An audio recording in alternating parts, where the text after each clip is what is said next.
Bom, então, continuando, em relação ao exercício moderado a intenso. Então, aqui está mostrando o seguinte, ó, o componente do déficit de oxigênio é maior, ou seja, se comparado ao exercício leve, o déficit de oxigênio a partir de um exercício moderado, ele tende a ser maior. Então, se a gente pode olhar aqui, ó, consumo de oxigênio no repouso, ó, exercício leve.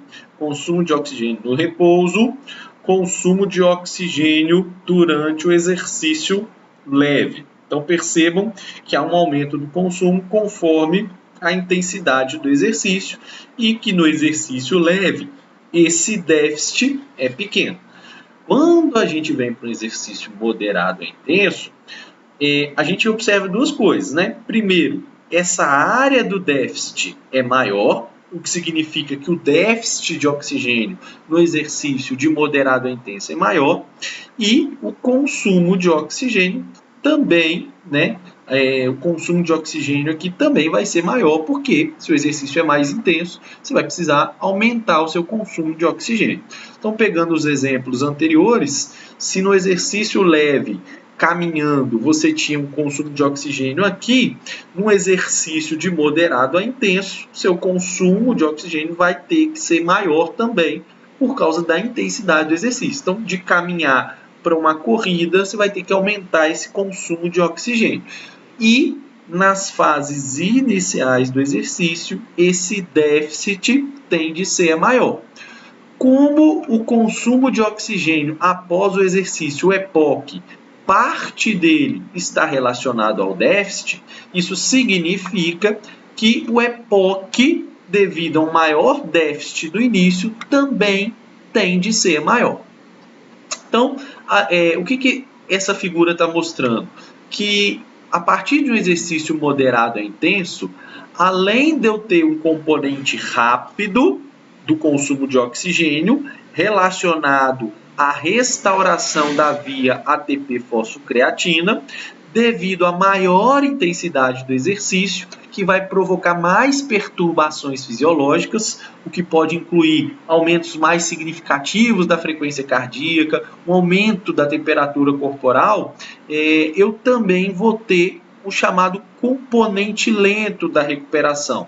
Então, o componente lento, por exemplo, ele está relacionado à remoção de uma maior concentração de lactato no músculo, uma redução da frequência cardíaca e da frequência respiratória e também uma diminuição, por exemplo, da temperatura corporal. Então, esses desequilíbrios, né, essas alterações, não desequilíbrios, mas essas alterações fisiológicas que ocorrem no exercício moderado a intenso, que são alterações fisiológicas maiores do que no exercício moderado, no exercício leve, isso também vai interferir no consumo de oxigênio quando finalizar o exercício, o chamado EPOC. Então, no exercício de moderado a intenso, eu além do componente rápido, eu também vou apresentar um componente lento. Então, o que seria isso? Componente rápido, essa queda rápida do consumo de oxigênio após exercício, e o componente lento é uma queda mais suave, mais gradual desse consumo de oxigênio até atingir o valor de consumo de oxigênio proporcional à fase de repouso, ao período de repouso, ok? E vamos então para a terceira situação de exercício, que é o exercício exaustivo. Então, no exercício exaustivo, nós vamos ter algumas diferenças importantes. Então, vamos lá, vamos olhar a figura aqui, ó. Primeira coisa que está dizendo aqui, ó, no exercício exaustivo, não ocorre estado estável do consumo de oxigênio, porque o exercício exige mais energia que os processos aeróbios podem fornecer. Portanto, durante o exercício também vão ser solicitados as vias anaeróbias, os sistemas anaeróbios. Nesse tipo de exercício, o EPOC apresenta uma duração muito maior se comparado aos outros dois exercícios, leves e moderados.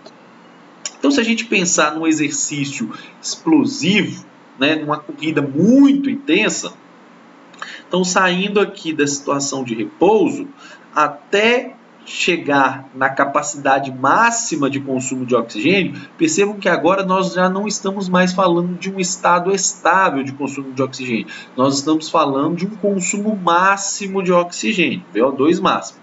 Só que, quando você chega aqui, o exercício está te pedindo uma energia, uma produção de ATP aqui em cima. Mas o sistema aeróbio só consegue produzir energia até esse nível. Isso significa que eu também vou precisar de mais energia das vias anaeróbias.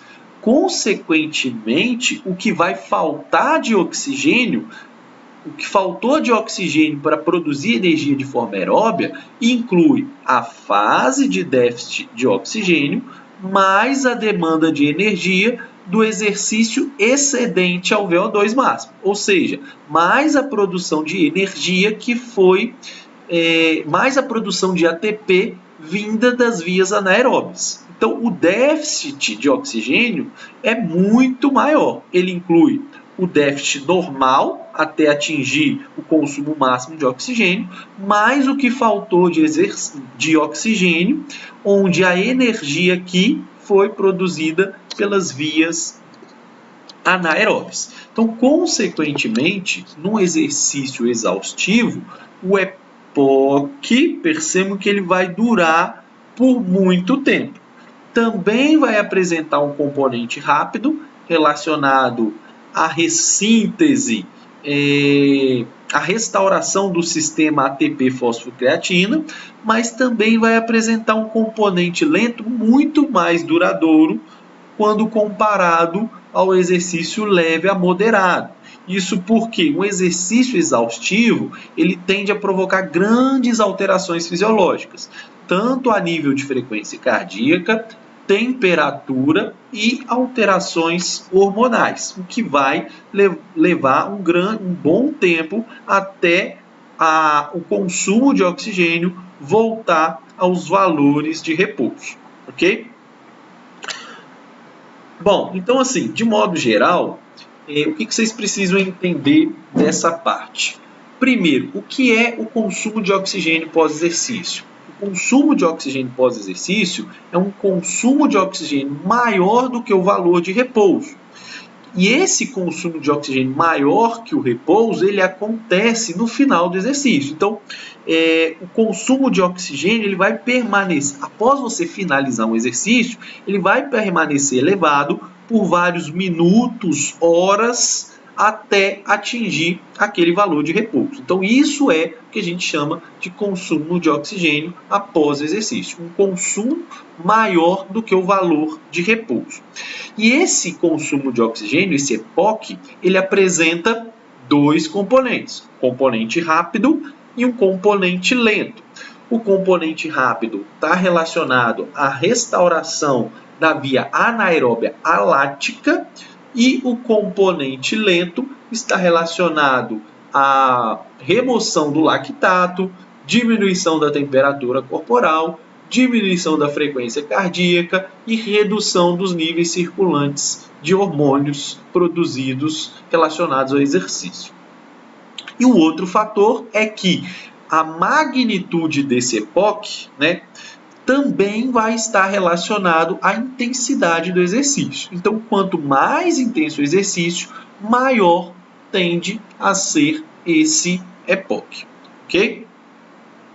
Bom, vamos para outro fator. Outro fator que contribui com um aumento do EPOC é também a duração do exercício. Isso significa que quanto mais demorado for esse exercício, maior tende a ser esse EPOC. Então vamos olhar aqui essa figura, foi uma figura retirada do livro do McArdley. Então está aqui, total do consumo de oxigênio após o exercício, durante a recuperação de 3 horas após diferentes exercícios. Exercícios com intensidade de 70% do VO2 máximo, realizados por 20, 40 e 60 minutos. Então, o que a gente consegue observar? Consumo de oxigênio após o exercício a 70% do VO2 máximo, realizada por 20 minutos. Qual foi o consumo de oxigênio, o EPOC do exercício, após praticar 20 minutos de exercício a 70% da capacidade aeróbica? Então, o consumo, o EPOC, foi de 8,6 litros. Quando o exercício foi praticado por 20 minutos a mais, ou seja, 40 minutos totais de duração, o consumo de oxigênio após o exercício também se elevou para 9,8 litros. E olha só que interessante, aumentando a duração desse exercício para 60 minutos, o EPOC foi para 15,2 litros.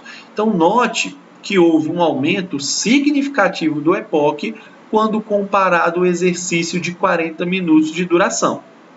Isso mostra que a duração do exercício ela tem um impacto muito importante sobre o consumo de oxigênio, principalmente quando esse exercício se aproxima de 1 hora ou mais, né? Por que disso?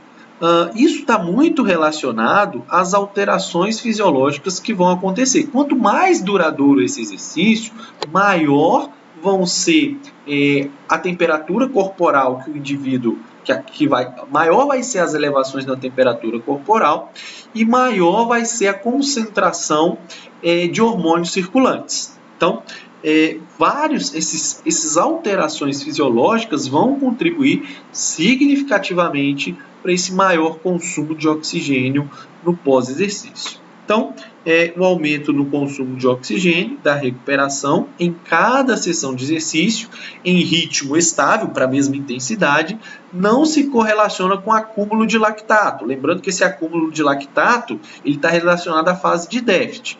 Pelo contrário, outros desequilíbrios na função fisiológica elevam o metabolismo da recuperação. Então, quais são essas alterações fisiológicas que vão contribuir para o maior consumo de oxigênio no final do exercício? Principalmente quando a duração for longa. Aumento da temperatura corporal e principalmente também o aumento de hormônios circulantes relacionados ao metabolismo energético. Ok? Bom, tem o EPOC durante o exercício de musculação? Lembra que o exercício de musculação ele tem uma duração aí se a gente pensar numa série de 10 repetições, ela tem uma duração aí de aproximadamente 20, 30 segundos. Né? Se a gente pensar nos sistemas energéticos, qual é o sistema predominante? Numa atividade que dura de 20 a 30 segundos, eu vou ter predomínio dos sistemas anaeróbios, principalmente aquela segunda via, o sistema anaeróbio lático. Então percebam que o consumo de oxigênio, a via aeróbia não é o principal fornecedor de ATP nesse tipo de atividade. Mas e aí, será que eu preciso consumir oxigênio durante o exercício? Será que eu preciso será que o meu consumo de oxigênio após o exercício vai ser maior? Bom, é só parar para pensar quando você realiza uma série de exercícios na musculação. Então, quando você faz um agachamento, um número de repetições, sei lá, 10 repetições no agachamento, depois que você guarda a barra, o que acontece com a sua respiração?